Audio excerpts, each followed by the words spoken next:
우리가 인생을 살다 보면 생각지 않게 광야를 만날 때가 있습니다. 생각지 않은 질병, 사건, 사고, 실패 등등 참 원하지 않는 그런 일들을 우리가 만날 때가 있습니다. 그때 여러분들은 어떤 생각이 드십니까? 내가 예수를 믿는데 하나님이 나를 사랑한다고 하는데 왜 내가 이런 시련을 당해야 되는가? 내가 이런 고통을 당해야 되는가? 아픔이 있는가? 또 원망이 있지는 않습니까? 교회에서 목회를 하다 보면 좋은 일만 있으면 좋은데 성도들에게 생각지 않은 어려운 일을 당하는 것을 종종 경험합니다. 어떤 권사님이, 어떤 집사님이, 어떤 성도가 병원에 갔더니 암이라고 합니다.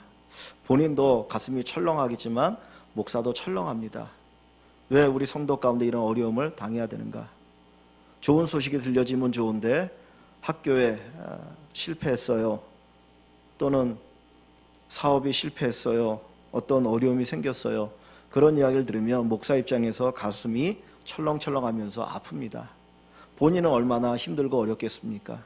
그때 여러분 하나님 앞에 기도할 때 그 기도가 잘 나오던가요? 왜 내게 이런 고난과 아픔을 주십니까? 왜 내가 이런 고통을 당해야 됩니까? 예수 믿지 않는 사람들도 잘 살고 있는데 왜 내가 이런 고난과 아픔을 당해야 됩니까? 오히려 하나님 앞에 원망이 나오지는 않습니까? 모세는 애굽의 왕자로 40년을 살았습니다. 그의 마음속에 정말 자기 민족 이스라엘 사람들을 돌아보고자 하는 마음이 생겨서 그 고역 현장에 나갔다가 한순간 애굽 사람을 쳐 죽였습니다. 그런데 그 다음날 그것이 탄로가 났는데 애굽의 왕 바로가 그 모세를 죽이고자 합니다. 잘됐다, 이 모세를 죽여야 된다. 그래서 이 모세는 할 수 없이 애굽 궁을 떠나서 이제 미디안의 광야로 도망을 갑니다. 이 애굽에서 미디안 광야로 도망가는데 시나이 반도를 지나서 허겁지겁 도망을 갑니다. 얼마나 처량한지 모르겠습니다. 전에 입었던 왕자의 옷을 벗어버리고 자기의 신분이 노출되지 않아야 되니까, 자기가 누구인지를 몰라야 되니까 평민의 옷을 갈아입습니다. 얼굴도 다른 사람이 자기를 알아보지 못하도록 변장을 합니다. 머리를 흥긋습니다. 그리고는 정신없이 미디안 광야로 도망가는데 그 모습이 얼마나 처량한지 모릅니다. 왜 내가 저 미디안 광야를 향해서 도망가야 되는가? 그리고 도망가는 그 상황 속에서 누구에 대한 분노가 있습니까? 바로에 대한 분노보다는 자기 민족 히브리 사람에 대한 분노가 있습니다.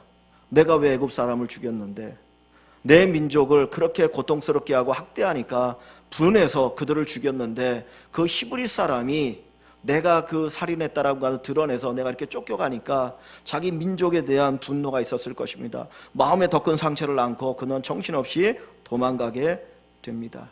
그때 모세의 마음속에 무슨 생각이 들겠습니까? 왜 하나님은 나를 지켜주시지 않는가? 여러분은 그런 질문, 그런 생각이 들지 않습니까? 모세가 그 민족 이스라엘 백성들을 돌아보고자 하는 마음이 있는데, 그리고 모든 남자아이들이 태어나면 다 죽는 그때에 하나님 특별히 나를 살려주셨는데 왜 지금은 나를 지켜주지 않으시는가? 왜 애굽의 궁에서 저 미디안 광야로 도망가는 이런 처량한 신세가 되도록 하나님은 하시는가? 그런 원망과 불평이 그 모세에게 일어나지 않았을까요? 광야는 어떤 곳입니까? 황폐한 곳입니다. 척박한 곳입니다. 불편한 곳입니다. 모세를 아는 사람이 아무도 없습니다. 외롭게 그 광야에 살아야 되는 환경입니다.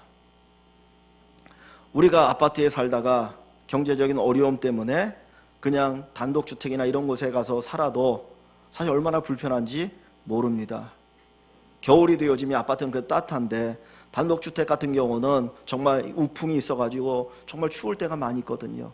그러다 보면 정말 마음속에 처량한 마음이, 야, 내 인생이 뭔가 그런 마음이 들 때도 있는 거죠. 제가 오래전에 우리 교회 처음 부임했을 때 이 예배당 말고 위에 예배당에 그 지하의 사택에 살았습니다. 우리 아이들이 4살인가 5살, 우리 둘째가, 그리고 유진이가 6, 7살인가 되었는데 그때 화장실이 예배당 뒤편에 재래식이었어요. 그리고 지하에는 화장실이 없었습니다.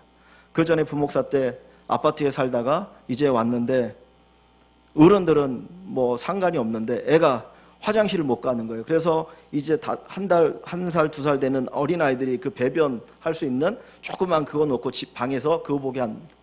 근데 애가 그게 안 되니까 우리 정원이가 틱장이가 오더라고요. 그게 문화적인 충격일 수 있죠. 근데 이 모세는 태어나서 40세가 되어지도록 왕궁에서 정말 호화호위하면서 편안하게 살았던 사람입니다. 말 한마디면 모든 것이 다 이루어지는 그 환경 속에 살았습니다. 먹고 싶은 거 다 먹고 살았습니다. 명령하면 그 신하들이 다 그 명을 따르는 너무나 좋은 환경에 살았습니다. 그런데 어느 날 그는 그 환경을 떠나서 광야에서 외롭고 쓸쓸하고 힘들고 모든 것을 자기가 다 해야 되는 그런 환경으로 떨어지게 됩니다. 그때 그 모세의 마음속에 무슨 마음이 들겠습니까? 하나님 무엇 하시는 분입니까? 하나님은 왜 나를 이렇게 내버려 두십니까? 왜 이런 환경에 살게 하십니까? 사도행전에 보면 모세가 이스라엘 민족을 돌아볼 마음이 생겼다고 그랬어요. 그 마음속에 내가 내 민족이 이스라엘을 구원하고자 하는 그런 열망이 일어나서 그 열망을 가지고 움직였다가 그 애굽 사람 하나 죽였는데 그것 때문에 미디안 광야로 도망가야 되었습니다. 하나님, 왜 나로 하여금 이런 환경에 처하게 만드십니까? 오늘 우리가 살아가면서 아까 한번 질문을 던졌던 것처럼 생각지 않은 광야길을 걸어갈 때, 어려움을 당할 때, 실패를 맛볼 때, 사람들로부터 외톨이가 되어질 때, 때로는 질병이 우리에게 찾아올 때 우리는 하나님 앞에 원망하지 않습니까? 왜 하나님 하필이면 나입니까?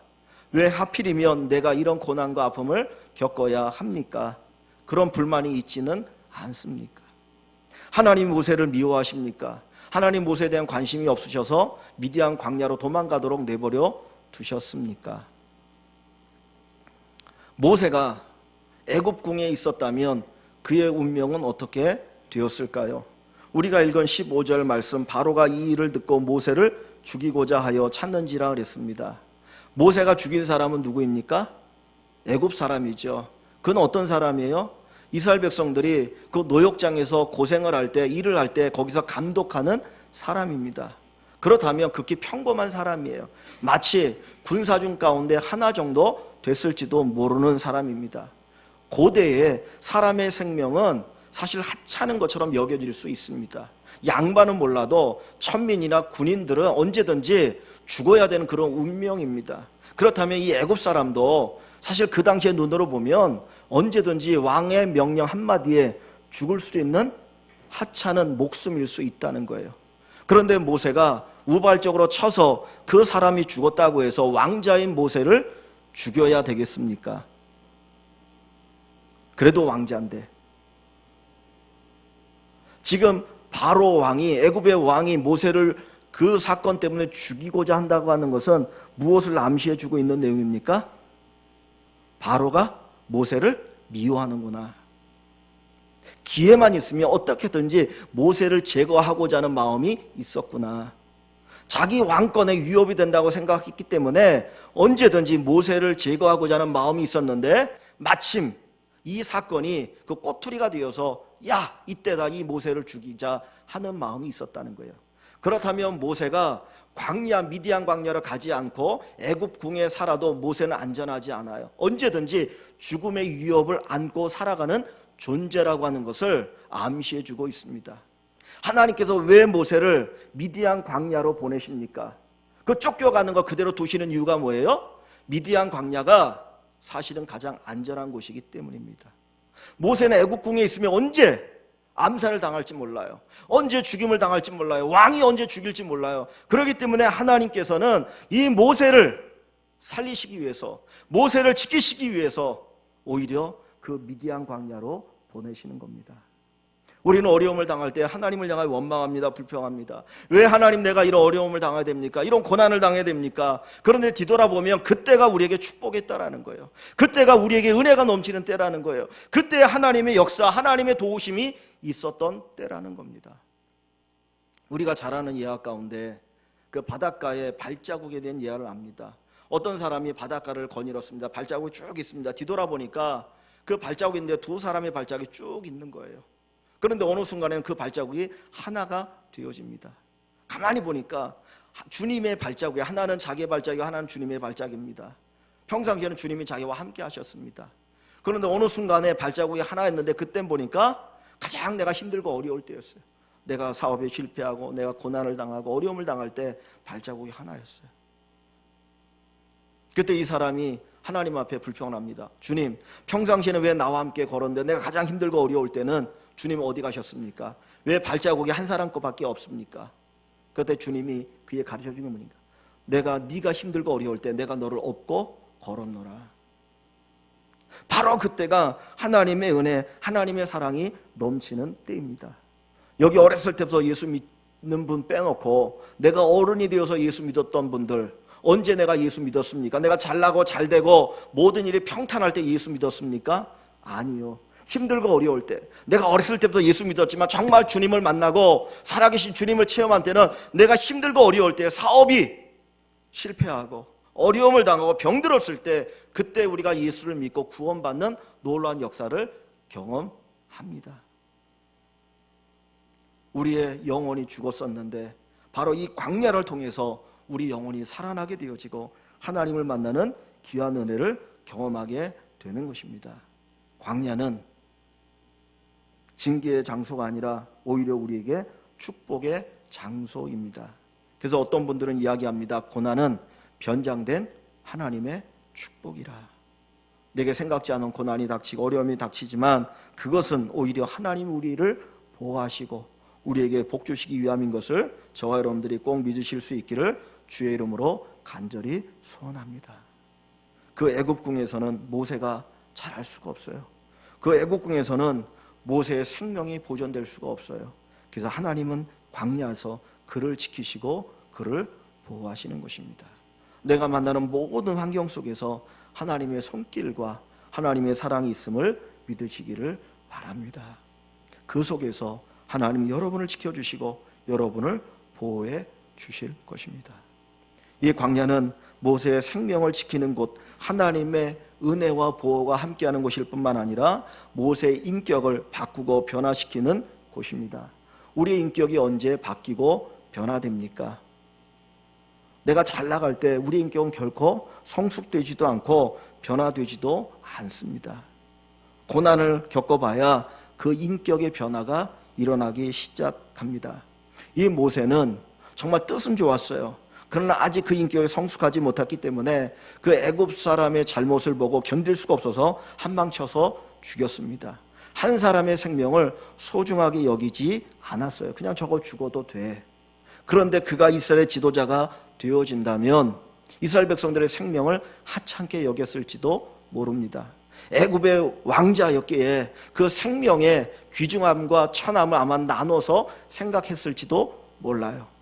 그런 모세에게 생명의 소중함을 알게 하는 곳은 어디냐? 바로 이 광야입니다. 모세가 광야에서 무엇을 합니까? 그의 장인이 이드로 제사장이기도 하고 양을 치는 사람이었습니다. 이제 여기에서 그는 목자가 되어서 40년 동안 양을 칩니다. 목자는 양 한 마리를 위해서 목숨을 거는 사람입니다. 요한복음 10장에 보면 나는 선한 목자라 주님 말씀합니다. 목자는 양을 위해서 목숨을 내어놓는다라는 거죠. 일이나 사나운 짐승이 그 양을 잡아먹으려 할 때 자기 목숨을 걸고 그 한 마리 양을 지키는 거예요. 사실 한번 생각해 보십시오. 일이나 사자가 양을 공격할 때 몇 마리를 공격합니까? 오직 한 마리 잡아먹으면 끝이에요. 오늘 한 마리 잃어버리면 되지, 내 목숨을 지켜야지. 그러면 다 잃어버리는 겁니다. 그 한 마리의 목숨을 걸어야 되는 거예요. 이전에는 생명의 하나 소중한 걸 몰랐는데 이 광야를 통해서 목자가 되어서 그는 한 사람의 생명이 얼마나 소중한 것을 하나님이 깨닫게 하여 주십니다. 인격을 바꾸고 변화시키는 그 하나님의 역사가 그 광야에서 일어나기 시작합니다. 몇 달 전에 그 대한항공 회항 사건이 있었죠. 우리는 그것을 보면서 갑질한다고 얼마나 그 조연아 씨에 대해서 욕하는지 모릅니다. 저도 한쪽으로는 욕하지만 한쪽으로 생각해 보면 참 안 됐다라는 생각이 많이 들어요.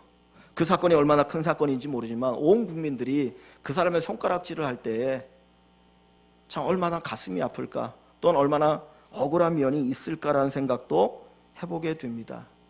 그의 인격이 안 됐기 때문에, 그렇지 않았겠습니까? 사무장이나 승무원들을 하찮게 여겼기 때문에 불러다가 무릎을 꿇리고 때리고 그렇겠죠. 정말 그 한 사람 한 사람을 소중히 여겼다면 그럴 수는 없잖아요. 근데 왜 그 사람이 그런 인격을 가질 수밖에 없었을까? 저도 들은 얘기인데 이 조씨 집안, 그 조씨 집안에 사람들이 지나가면 그 직원들이 다 도망간다고 하더라고요. 안 보는 게 상책이다. 얼마나 불쌍합니까? 사람이 사람을 피한다라고 하는 것이 다른 사람들이 나를 피한다는 얼마나 불쌍합니까? 근데 왜 이런 인격이 되었을까요? 어렸을 때부터 재벌집에서 태어나서 자기가 하고 싶은 대로 다 할 수 있고, 그죠? 그 돈과 권력을 가지고 그 움직이는 상황 속에서 그것을 그렇게 살았던 거 아니었겠습니까? 그러니까 나이가 먹어도 인격이 성숙하지 못하니까 결국은 이런 문제가 일어난 것이 아니겠는가, 그런 생각을 해봅니다. 고난이 없으면 인격의 성숙도 없습니다. 고난을 당하는 만큼 어떻게 보면 인격이 성숙하게 되어집니다. 아기들이 자랄 때 한 번 아프고 나면 엄마들이 그런 얘기, 야 엄청나게 컸다, 아프고 나면 큽니다, 그런 얘기를 합니다. 단순히 육체적으로 크는 것이 아니라 우리의 인격도 어떤 고난과 아픔을 겪고 나면 인격의 성숙함을 경험하게 됩니다. 제가 군 생활을 방위로 했는데 방위는 이렇게 지역별로 이렇게 모집해가지고 부대 입소해서 부대 생활을 합니다. 제가 25살 10월 달에 이제 군에 들어갔는데 가보니까 한 달 일찍 와도 고참이에요. 한 달 일찍 들어와도 꼬박꼬박 존댓말을 써야 합니다. 그런데 그 고참들 가운데는 같은 동네에서 자란 학교 후배들이 가득한 거예요. 어떤 친구는 5년 후배, 4년 후에, 3년 후배, 초등학교, 중학교, 고등학교 후배들이 질비하더라고요. 사회에서는 분명히 후배고 내 동생이지만 군대란 그 사회 속에서 그 나이를 잊어버리고 꼬박꼬박 존댓말을 써야 되고, 때로는 못한다고 욕도 먹고 때로는 매도 맞고, 참 억울하죠. 내가 조금만 일찍 왔으면. 그런데 그 속에서 하나님 가르쳐주신 게 무엇이냐, 어떤 연단 그리고 겸손한 모습을 보이셨던 것 같아요. 내가 나이가 많으니까, 내가 네 선배니까 까불지 마, 그게 아니고 내가 나이가 많아도 선배여도 이 사회 속에서는 내가 늦게 들어왔기 때문에 거기에 대해서 따르는 그런 것을 배우는 것, 그것 하나님께서 가르쳐 주시고 보여주신 것인 줄 압니다. 우리가 살아가면서 생각지 않게 어려움을 당할 때가 있어요. 실패를 맞이하기도 합니다. 고난을 당하기도 합니다. 질병이 찾아오기도 합니다. 그거는 우리에게 아무 의미가 없는 게 아니라 그것을 통해서 하나님은 우리를 가르쳐 주십니다. 우리 인격을 성숙하게 하여 주십니다. 모세가 이스라엘의 지도자가 되어서 이제 애굽에서 200만이 되어지는 백성들을 이끌고 나와 시내산에 도착합니다. 하나님 모세를 부르셨어요. 그래서 모세가 시내산에 올라가서 40일을 금식하며 기도합니다. 그리고 하나님께서 십계명을 주셔서 그 십계명을 들고 내려오는데, 그 진에 와 보니까 아론과 이스라엘 모든 백성들이 금송아지를 만들어 놓고 숭배하고 있는 거예요. 막 춤을 추면서 이 송아지가 우리를 애굽에서 인도한 신이라 경배를 하는 겁니다. 하나님 분노하셨어요. 모세도 분노합니다. 그래서 십계명을 던지고 그것을 다 녹여가지고 이제 금을 마시게 하죠. 그때 하나님이 얼마나 분노하셨으면 이렇게 말씀합니다. 이 백성이 너무나 악하니까 이 백성 다 죽여버리겠다. 이 백성 갖고는 안 되겠다. 너무나 목이 고든 백성이기 때문에 죽여버리고 내가 너 모세를 통해서 새로운 민족을 일으켜서 내 백성 만들고 가나안 땅에 들어가게 하리라. 근데 그 200만이 어떤 사람이냐면 나중에도 보면 끊임없이 모세를 괴롭히는 사람들이에요. 이전에도 모세를 대항하고 대적하고 너만 지도자냐, 네가 잘났느냐 그렇게 얘기했던 사람들입니다. 과거의 모세 같으면 저거 하나님 죽여버려 주십시오, 나 좀 편하게 갔으면 좋겠습니다, 그렇게 얘기할 수 있는 모세입니다. 그런데 모세가 하나님의 무릎 꿇습니다. 하나님 용서해달라고, 저들을 용서해 주십시오. 오히려 나를 생명책에서 내 이름을 지하십시오. 나 하나 죽이시고 저들을 살리시고 저들을 용서해달라고 기도합니다. 뭐의 변화입니까? 인격의 변화이죠. 나를 괴롭히는 사람인데, 나를 고통스럽게 하는 사람인데, 어떻게 보면 나의 원수 같은데 어떻게 그 사람을 위해서 기도할 수 있습니까? 그것은 광야가 그에게 가르쳐준 모습입니다. 하나님 왜 우리를 광야로 인도하십니까? 그 광야에서 우리의 인격이 성숙되어지고 신앙이 성숙되어지기 때문입니다. 우리의 믿음은 지적인 믿음, 지식적인 믿음으로 가득 찬 경우가 많이 있습니다. 그 지식만 가지고는 우리의 온전한 믿음이 되지가 않아요. 이 머리에 있는 하나님의 말씀의 지식이 내 가슴으로 내려와서 내 감정이 되어지고 내 마음이 되어질 때 삶이 되어지는 것입니다. 하나님 바로 그것을 우리에게 원하시는데, 그것은 무슨 과정을 통해서요? 때로는 연단의 과정과 고난의 과정과 이 광야의 과정을 통해서 이루어지게 되는 것입니다. 우리 사랑하는 성도 여러분, 광야길을 걷는다고 두려워하지 마십시오. 광야길을 걷는다고 원망하지 마십시오. 그것은 바로 나의 인격을 성숙시키는 길이 되어질 것입니다. 그래서 광야 속에서 여러분의 인격이 성숙되어지는 놀라운 은혜를 경험하는 축복이 있기를 주 이름으로 간절히 축원합니다. 이 모세가 미디안 광야를 살아갈 때 거기에서 정말 귀한 사람들을 만나게 됩니다. 하나님의 인도가 거기에 있었습니다. 누구를 만납니까?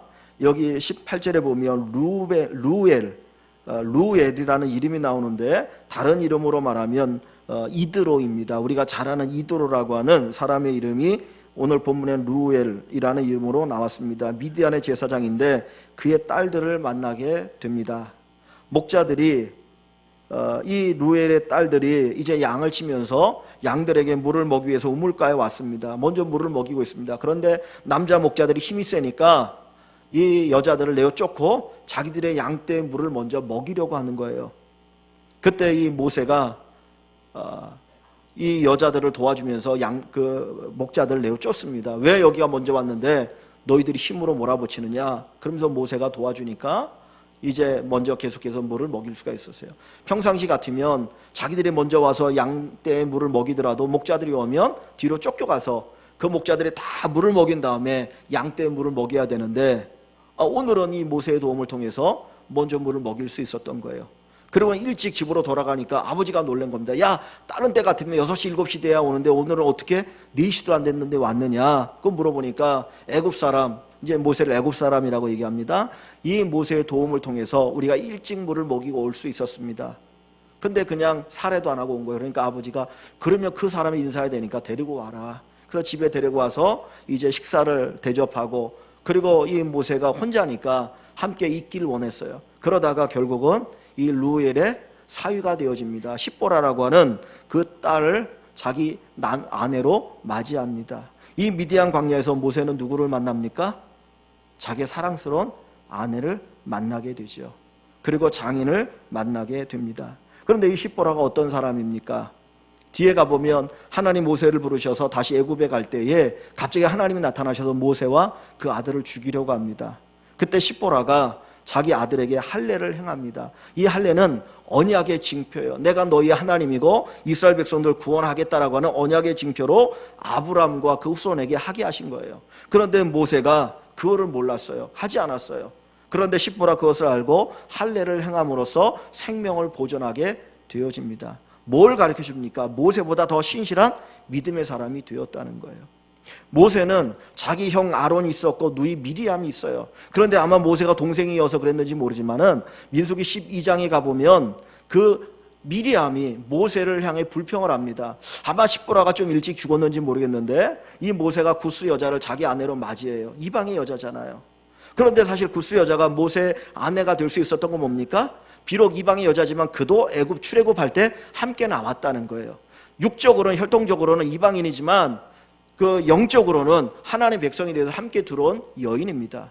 그 여자를 이제 이 모세가 아내로 맞이하는 거예요. 그런데 그것 때문에 원망을 불평합니다. 네가 어떻게 그럴 수 있느냐, 이스라엘 지도자로서. 그래서 하나님 너무나 진노하셔서 그 미리암이 문둥병이 발하게 되어져요. 자기 형들, 자기의 누나도 이 모세에게 비난하고 비판합니다. 또 얼마나 많은 사람 비판하는지 모릅니다. 그래 꿋꿋하게 모세를 지켜주고 모세를 도와주는 사람이 있는데 누굽니까? 십보라입니다. 외롭고 힘들 때 그를 위해서 기도했던 사람, 하나님 말씀으로 함께 위로받았던 사람, 그리고 그를 격려했던 사람이 바로 이 십보라인데 어디에서 그를 만납니까? 이 광야에서 만납니다. 만약에 모세가 애굽 땅에서 그 왕궁에서 결혼했다면 아마 그 여자는 모세 가지고 있는 지위 때문에 모세를 자기의 남편으로 맞이했을지 몰라요. 그런데 이 광야에서 모세는 아무것도 없는 사람입니다. 아무것도 없어요. 자기 가족도 없어요. 친척도 없어요.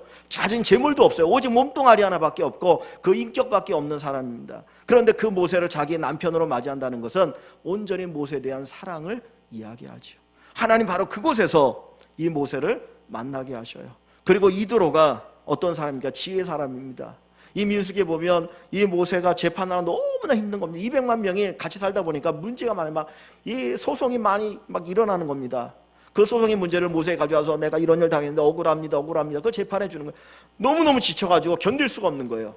그때 이드로가 와서 왜 그렇게 어리석은 일을 하고 있느냐, 1000부장, 100부장, 50부장을 세워서 그들로 하여금 재판하게 하고 정말 중요하고 어려운 문제는만 당신에게 가져오게 하라. 이드로가 모세의 눈이 되어집니다. 모세가 지도자로 살아갈 때 정말 없어서 안 되는 귀한 사람들이 이 십보라와 이드로였습니다. 하나님은 어디에서 이들을 만나게 하셔요? 광야에서 만나게 하셔요. 내가 돈이 많을 때, 권력이 많을 때는 우리 주변에 많은 사람들이 찾아올 수 있어요. 근데 그 사람들이 못 보고 찾아옵니까? 돈 보고 권력 보고 찾아와요. 그거 없어지면 다 떠나갑니다. 근데 내가 아무것도 없을 때, 정말 내가 힘들고 어려울 때 나와 함께하는 사람, 나를 찾아오는 사람은 조건을 보고 나를 찾아오는 것이 아니라 정말 나를 사랑해서 나를 찾아오는 사람이요, 그 사람이 평생의 동역자가 될 수 있습니다. 제가 목회를 하면서도 보니까 내가 힘들고 어려울 때 도와줬던 그 친구들을 잊을 수가 없어요. 그들이 평생의 좋은 동역자가 됩니다.